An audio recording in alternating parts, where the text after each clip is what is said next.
ఓం నమ శివాయ. శ్రీ వ్యాసుల వారు చెప్పిన రుద్రస్థుతి విందాం. నమో దేవాయ మహతే దేవదేవాయ శూలినే త్ర్యంబకాయ త్రినేత్రాయ యోగినాం పతయే నమః.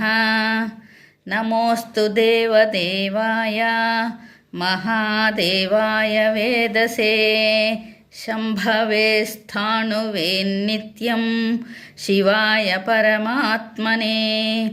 నమః సోమాయ రుద్రాయ మహాగ్రాసాయ హేతవే ప్రపద్యేహం విరూపాక్షం శరణ్యం బ్రహ్మచారిణం మహాదేవం మహాయోగమీశానం త్వాంబికాపతిం యోగినాం యోగదాకారం యోగమయా సమాహృతం యోగినాం గురుమాచార్యం యోగగమ్యం సనాతనం సంసారతారణం రుద్రం బ్రహ్మాణం బ్రహ్మణోధిపం శాశ్వతం సర్వగం శాంతం బ్రహ్మాణం బ్రాహ్మణప్రియం కపర్దినం కళామూర్తిమమూర్తిమమహేశ్వరం ఏకమూర్తిం మహామూర్తిం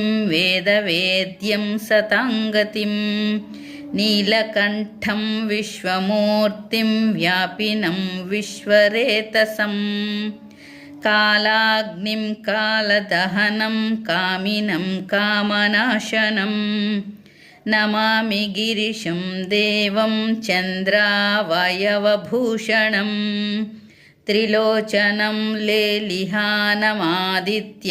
పరమేష్ఠినం ఉగ్రం పశుపతిం భీమం భాస్కరం తమసః పరం.